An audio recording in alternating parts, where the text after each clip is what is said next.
We've all been there, standing in front of what was once our pride and joy, now looking more like a botanical graveyard than the thriving garden we remember. Maybe it's been a brutal winter, a summer drought, or, life simply got in the way of our gardening routine. Whatever the cause, that sinking feeling when you see your beloved plants reduced to brown stems and barren soil is something every gardener knows intimately. But here's the thing I've learned after decades of bringing gardens back from the brink: what looks dead isn't always gone forever. Gardens are remarkably resilient, and with the right approach, you can transform even the most lifeless plot into a vibrant oasis again. Today, I'm sharing the exact steps I use to resurrect dead gardens, techniques that have saved countless spaces over the years. Before you start pulling everything out or planting new specimens, take a step back and really evaluate what you're working with. This assessment phase is crucial because it determines your entire revival strategy. Walk through your garden with a notebook and examine each plant individually. Look for any signs of life: new growth at the base, green under the bark when you gently scratch it, or firm roots when you carefully dig around the base. Many plants that appear completely dead are actually dormant or damaged but recoverable. Pay special attention to your soil condition. Stick your finger deep into the earth. Is it bone dry, waterlogged, or compacted like concrete? Smell it too. Healthy soil has an earthy, rich aroma, while poor soil often smells sour or has no scent at all. Check for signs of pest activity, fungal issues, or salt buildup from over-fertilization. Don't forget to evaluate the structural elements. Are your garden beds properly defined? Is there adequate drainage? How's the sun exposure throughout the day? These factors might have contributed to your garden's decline and will certainly impact your revival efforts. Here's something many gardeners overlook in their eagerness to replant. You cannot grow healthy plants in unhealthy soil. If your garden died, there's a good chance the soil played a role, and addressing this is absolutely critical for long-term success. Start by testing your soil's pH and nutrient levels.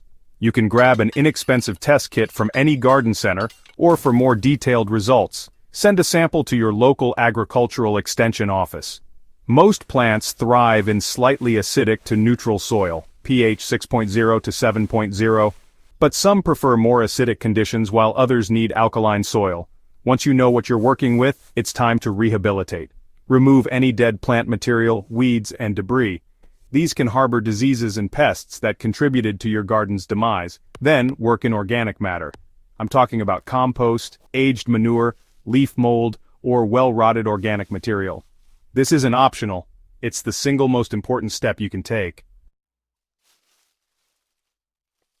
For severely depleted soil, don't be shy about adding a thick layer of compost, sometimes up to 4 to 6 inches deep, and working it into the top 8 to 12 inches of soil.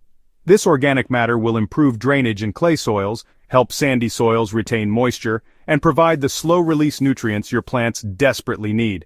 If your soil is compacted, consider double digging or at least breaking it up with a broad fork. Compacted soil prevents root growth and water infiltration, creating the perfect conditions for plant failure. Now comes the fun part: deciding what to plant. But before you get carried away browsing seed catalogs, think strategically about your plant choices. This isn't the time for experimental or high-maintenance varieties. You want proven performers that will establish quickly and create the foundation for your garden's comeback. Start with native plants adapted to your local climate and soil conditions. These plants have evolved to thrive in your specific environment and typically require less water, fertilizer, and pest management once established. They're your garden's insurance policy against future setbacks. Consider the mature size and growth habits of your selections. Fast-growing plants can provide quick results and help suppress weeds, but make sure they won't overcrowd slower-growing specimens later. Mix annuals for immediate color and impact with perennials that will provide long-term structure and return year after year. Don't forget about soil-improving plants. Legumes like beans and peas fix nitrogen naturally, while deep-rooted plants like comfrey and dandelions can help break up compacted soil layers and bring nutrients up from deeper levels. Think about succession too. Plant some early bloomers for spring interest, summer showstoppers for peak season appeal, and late-season varieties to extend your garden's beauty into fall. When you're bringing a dead garden back to life, every plant needs to count. Poor planting technique can set back your revival efforts by months or even kill plants that would otherwise thrive. Timing is everything. Plant during the optimal season for each species, typically spring for most annuals and fall for many perennials and trees.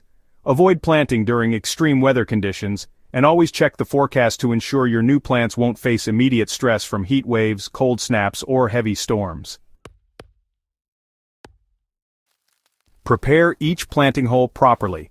Dig holes twice as wide as the root ball but no deeper. You want the top of the root ball level with the surrounding soil. Roughen up the sides of the hole with your shovel to prevent root circling, especially in clay soils.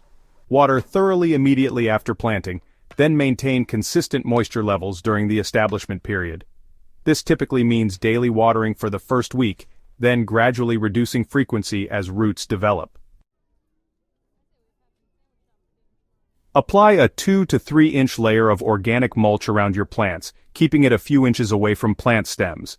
Mulch conserves moisture, suppresses weeds, moderates soil temperature, and gradually breaks down to improve soil health. You know, a garden revival isn't a one-time event. It's really an ongoing process that needs consistent attention, especially during that first growing season. Establishing good maintenance habits now will save you a lot of trouble down the road, and honestly it'll make sure all your hard work pays off in the long run. Watering is probably your most critical ongoing task. Deep, infrequent watering encourages deep root growth, while frequent shallow watering just creates weak, surface-rooted plants. Try to water in the early morning when possible, since that helps reduce evaporation and fungal diseases. And, be sure to monitor your plants closely for any signs of stress, disease, or pest problems. Catching issues early makes them so much easier to manage and keeps them from spreading throughout your garden. Oh, and don't forget to remove dead or diseased plant material right away, and definitely don't compost anything that might harbor pathogens. Fertilize thoughtfully based on your soil test results and plant needs.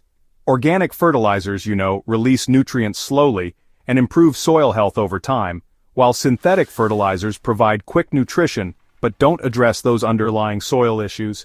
Keep up with weeding, especially during your first year.